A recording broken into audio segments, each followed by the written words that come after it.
Hello, and thank you for joining this presentation. My name is Kathleen Larimer. I am a school counselor in Alachua County Schools. Today I want to go over the testing requirements for a high school diploma. Hopefully you've already watched the presentation by Lindsay Brown on the graduation requirements for a high school diploma. If you haven't, please go back and watch that presentation first. This presentation is specifically going to address the testing requirements needed. In order to receive a high school diploma, students must pass these two tests, the Algebra 1 EOC and the Grade 10 FSA ELA. Even if a student earns all their credits and maintains a 2.0 GPA, if they don't pass these two tests, they will not earn a high school diploma. The good news is that these two tests have options to meet concordant scores through the SAT and ACT, which we'll go over in a few minutes. Also, for students with IEPs, you should consult with the school case manager for additional options. So the first test I'm going to talk about today is the Algebra 1 EOC. EOC stands for End of Course Exam. So what that means is you'll take this test at the end of the year during the year that you're taking an Algebra 1 course. Typically, that's going to be either 8th, 9th, or 10th grade, just depending on your individual academic plan. The way the test is administered is online, so it's computer-based, and it's over the course of 2 days, where each day you have 90 minutes to complete the session. A passing score on the EOC is a 497, which is a level 3. If you don't pass the Algebra 1 EOC, you could meet this requirement through a concordant score. Concordant in this case means equal to, or the replacement of. So if you meet one of the concordant scores below, then you meet the requirement. It's important that you check which grad year you are, which cohort you were when you came into high school, because there are a few differences. For math, the only difference is that current seniors get an additional test to use called the PERT, but juniors and beyond will not have the option of the PERT. So if you can see here that the PSAT, which is typically taken in 10th grade, if the student meets the math section score of 430, that meets the requirement. On the ACT, just the math section, you need a 16. And on the SAT, in the math section, you need a 420.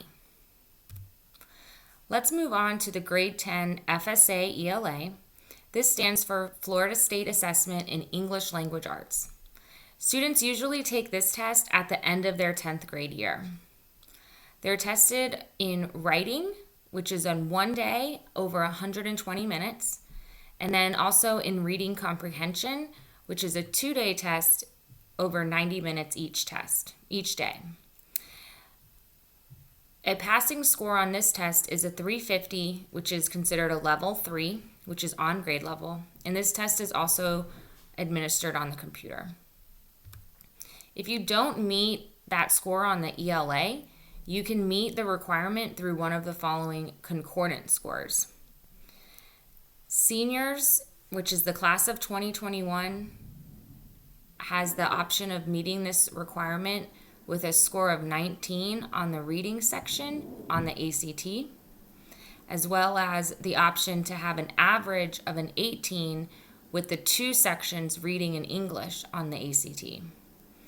The SAT, they have 2 options as well.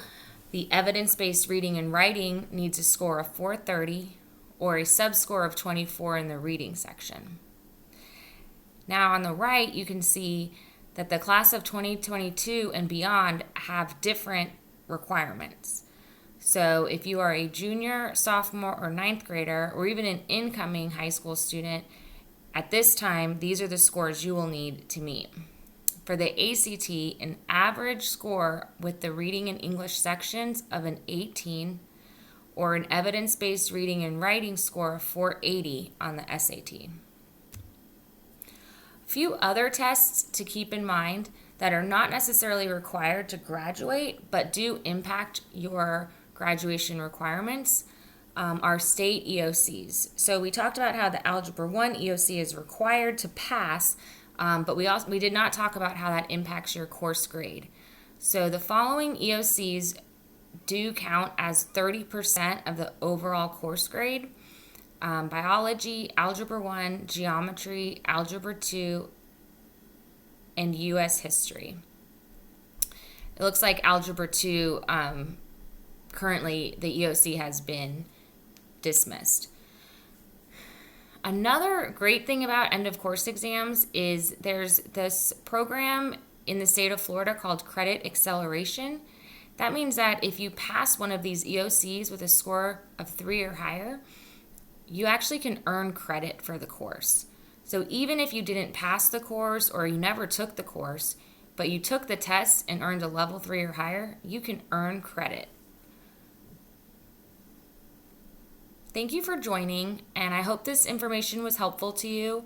If you have any additional questions about testing requirements for your individual student, please contact the school counselor at your home zone school. Have a great day.